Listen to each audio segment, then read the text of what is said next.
Unaliving Charlie Kirk was probably the worst move ever. Now, I didn't know so much about him, but I brought him to the channel a few times, like once or twice, based on requests, because a few people asked me to check out the debates he did in schools, and I did check him out. I didn't see anything particularly wrong with the debates I brought. I thought he was very well spoken, as a matter of fact. But this video is not about necessarily his work or, the videos we brought. I just want to speak about unaliving him. I didn't want to go into this when the situation happened because everybody was talking about it and it felt like some people were using this for clouds or just to stay relevant on the internet. So I didn't really want to go into this. However, I've been reading a lot about certain things, and because of what I've been reading about, it dawned on me that unaliving him was the worst move ever. Now, I'll take the stance of, let's say you didn't like his message, whatever he's saying, you hated it, you hated him, you hated his guts. Now, by unaliving him, I'm using this word because social media doesn't like the other ones, but by unaliving him, what you've done is you have created a version 2.0. Now, if the message he had, right, was still fresh and not a lot of people knew about the message, in instances like that, if you unalive him, then he goes with the message. But what he was saying became so big that the message and the messenger became two different entities. So taking out the messenger doesn't take away the message, because you don't know how widespread the message has become, and you don't know who knows it and who's going to take over. As we've seen on TikTok, I don't know if you've been looking on TikTok recently, but there's been a lot of people that have taken over the message. So if you unalive them because you didn't like the message, it's kind of bad for you, because the message is spreading more and more now like wildfire, which is like a version 2.0 of him. Now, but that's not my point. I just want to speak on why it was a wrong idea to unalive him if you didn't like his message. Let's take Christianity, for example. When Jesus was unalived, the message did not go with him. Rather, the message became even more relevant. I'm not comparing Jesus to Charlie Kirk, don't get me wrong, but I'm going somewhere. Now, when somebody's life is taken and he's seen as a martyr, is that how it's pronounced? If he's seen as that, then whatever he was saying becomes more relevant, more and more relevant. Now, this is a pattern. You can go back in time and just check it out. Whatever the person was saying becomes more relevant because people would say, oh, they killed him because of this, they killed him because of that. Now, what would have been the best way to compete? Let's say, because I believe in competition. I believe in, if you don't like what somebody's saying, you debate with them. That's the stance I come from. Like, you can compete, you can debate, you can, present your opinion. I believe in that. So if you wanted to compete with him, you didn't like what he said, instead of unaliving him, you would be better off altering his message. What do I mean by that? Now let's go back to Christianity. They killed Jesus. Christianity still stood.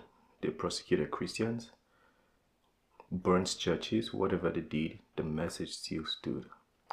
Now, what is the only thing that has been effective amongst Christians or in Christianity or in, should I say, combating Christianity? The only effective measure has been altering the message. Now, if you look at Christianity as a whole, there are lots of people with different messages that they would say, we believe in this, but we're Christians, but we do this, we practice Christianity this way, we act this way, we act this way. So they segmented the religion by altering the message. What that does is, it doesn't give a clear, people don't see the clear message unless they are really deep into it. And in today's world, people don't really read or dive deep into messages. So they became effective combating Christianity I mean, the effectiveness is still very low because Christianity is still like, in a widespread. But the only effectiveness they got was not by killing Jesus or killing Christians, but by altering the message and creating different factions of Christianity. Now, how does this relate to what Charlie Kirk was saying? If you wanted, if you really wanted to combat whatever he was saying, it would be to alter his message, just not by a lot. Don't wake up in the morning and say, oh, he said this one, he didn't say that. No, he just throwing different interpretations to what he was saying. You create your own media and do different interpretations. Now, when there are so many interpretations that people don't see the clear message, then it becomes so diluted that it has different factions.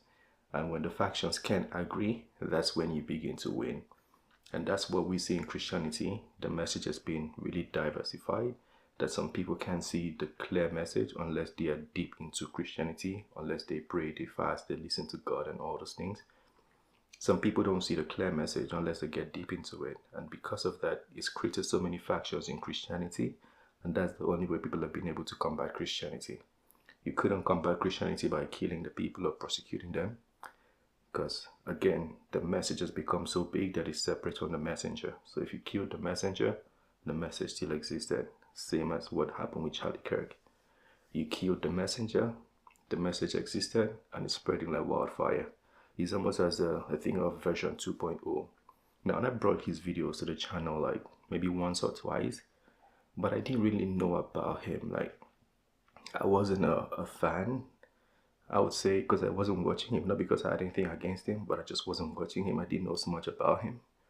But the day he passed, I knew probably a lot more than I'd ever known. I knew he had a wife, knew he was 31 years old, knew he had kids, knew he was friends with J.D. Vance.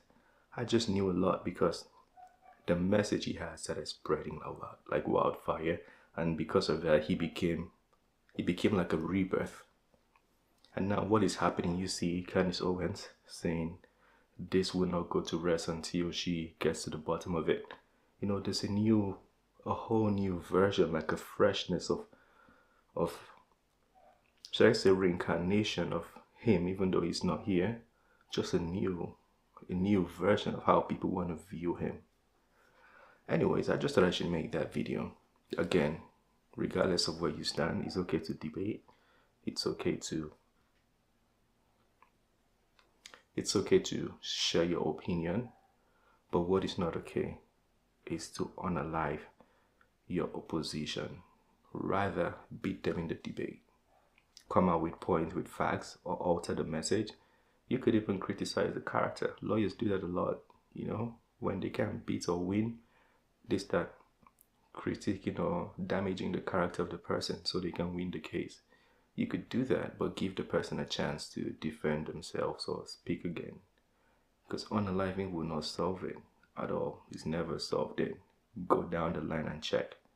The only time unaliving has solved it is if the message was not already out in mass. But this message, whatever he was saying, a lot of other people were already saying it. So the messenger and the message became two separate entities. I hope this video makes sense, because when I was thinking about it in my head, it didn't make sense. It's a little bit all around the place, but let me know what you think. Peace.